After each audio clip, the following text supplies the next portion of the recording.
کل کے دن کچھ دوستوں کے ساتھ بات ہو رہی تھی تو ان میں سے ایک نے کہا کہ اگر خان صاحب نہ ہوئے تو پھر میں کسی کا ساتھ نہیں دوں گا، میں سب کچھ چھوڑ دوں گا، بس جب تک خان ہے تب تک ہم ہیں، جب خان نہیں ہوگا تو ہم بھی نہیں ہوں گے۔ ہم وہاں بیٹھے ہوئے تھے تو تب سے یہ ایک سوال کیل کی طرح شعور بن کر ہماری جو دماغ ہے اس میں ہتھوڑی کی طرح ٹھونسا جا رہا ہے، یعنی جس طرح آپ کیل ٹھوکتے ہیں اسی طرح۔ اگر یہ سفر خان تک ہی تھا تو پھر یہ کہنا کہ بات نظریے کی ہے یہ تو پھر غلط بات ہوگی۔ پہلی بات یہ کہ شخصیت پرستی تو روز اول سے گناہ ہے۔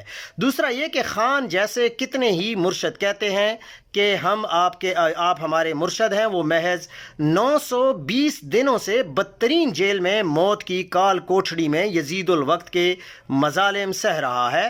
آفرین ہے، خان بالکل بھی اف نہیں کرتا، جھک بھی نہیں رہا اور 74 سال کا ہے، مگر نظریہ حقیقی آزادی کے لیے تحریک انصاف کے لیے لڑ رہا ہے۔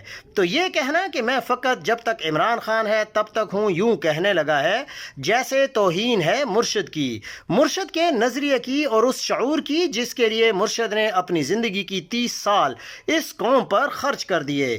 یہ جنگ ہے، یہ جہاد ہے، یہ جہد مسلسل ہے، اور اس نظریے کا 2 سے 1 انجام ہی ممکن ہے، یا راہ حق پہ سانسوں کی لڑی ٹوٹے گی یا ہم اس منزل پر پہنچ کے دم لیں گے جسے حقیقی آزادی کہتے ہیں۔ مرشد ہمارا، دوسرا کوئی انجام نہیں ہے۔